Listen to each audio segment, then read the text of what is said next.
कहानी की शुरुआत में हम देख सकते हैं वो लाल वाली बालों वाली लड़की ली पे अटैक करती है। तभी कांग को दिखाते हैं जो साइड में पड़े छाते को देखते हुए उसे उठा लेता है और कहता है कि मुझे कम से कम उसकी मदद तो करनी चाहिए।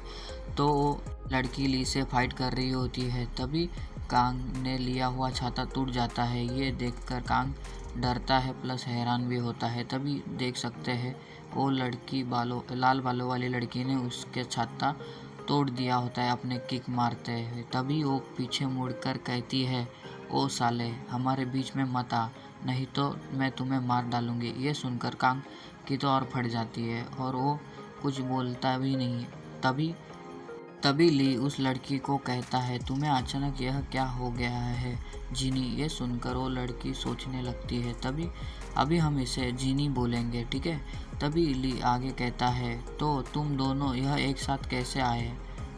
ये सुनकर कांग दोनों के तरफ देखते हुए कहता है कि तुम लोग एक दूसरे को जानते हो। तभी जीनी कहती है, अरे ली, और कांग के तरफ उंगली करते हुए कहती है कि तुमने उसे ताइजुआन वाइटल एनर्जी पिल दी कि तुमने नहीं दी। ये सुनकर कांग को कुछ समझ में नहीं आता और कहता है कि क्या पिल। तभी जिन आगे कहती है कि मुझे धोखा देने की कोशिश मत करो, मैंने उसके फ़ोन में मैसेज पढ़ लिया है। क्या मैंने वह तुमसे लेने के लिए नहीं कह दिया था।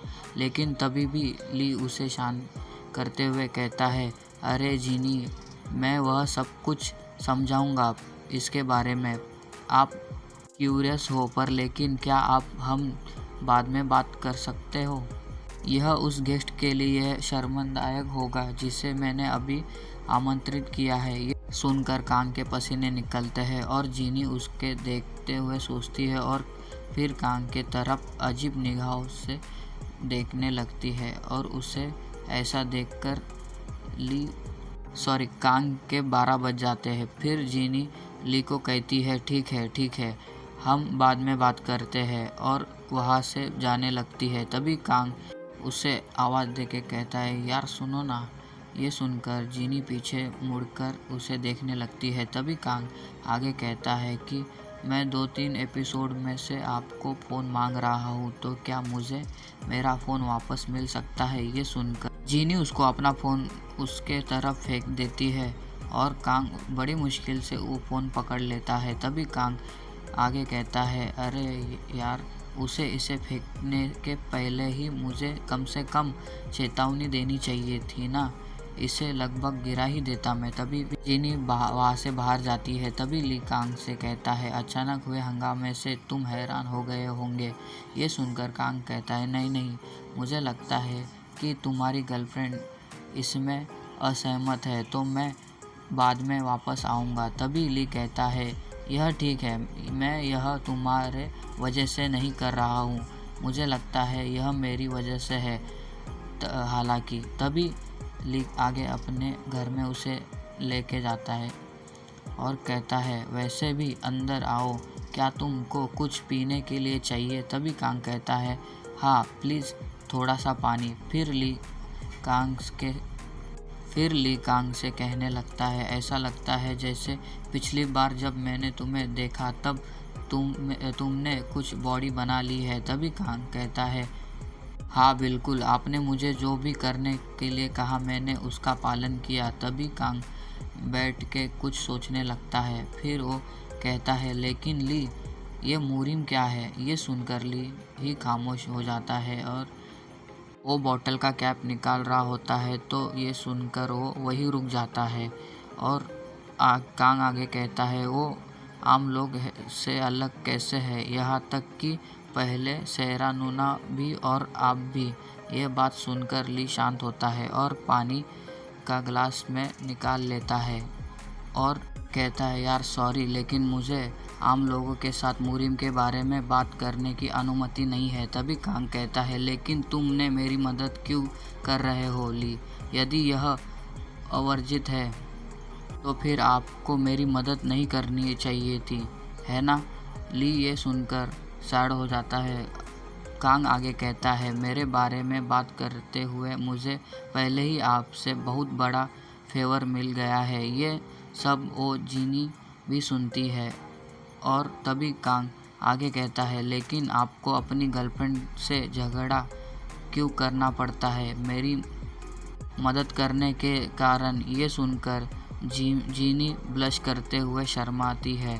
तभी वो बोलता है कि कांग कहता है आगे, मुझे पसंद नहीं है कि तुम्हें मेरी वजह से परेशानी पड़ती है। इसीलिए ये सुनकर भी ली शांत रहता है और कुछ नहीं बोलता। फिर कांग अपना फ़ोन निकालते हुए उसकी तरफ कर देता है और कहता है, यदि आपके लिए बुरा है तो मैं यहाँ से आपकी हेल्प लेना बंद कर दूँगा। ये सुनते ही ली भी सोचने लगता है। फिर ग्लास को कान के तरफ करते हुए कहता है, मूरिम एक ऐसी दुनिया है जहाँ लोगों के मूल्य एहसास भिन्न है। मूरिम इस वास्तव में मौजूद है, लेकिन वह खुद को छिपाते हैं और अपने रूल्स से ही जीते हैं। तभी कांग आगे कहता है, तो वो अपनी पहचान क्यों छुपाते हैं? तभी ली कहता है, क्योंकि उनके रूल्स में क्षत्रिय लोग द्वारा स्वीकार नहीं किए जा सकते। क्या तुम ऐसे समाज को समझ सकते हो ये जहाँ मर्डर और हिंसा को उचित ठहराया जाता है? तभी कांग कहता है, क्या? तभी ली मुट्ठी बंद करते हुए कहता है, मूरिम उस प्रकार का प्लेस है जहाँ मर्डर और हिंसा बर्दाश्त किया जाता है। और ली गुस्सा करते हुए, इसीलिए सामान्य लोगों के लिए यह बेहतर है कि वो अपने जीवन में मूरिम में रुचि न रखें।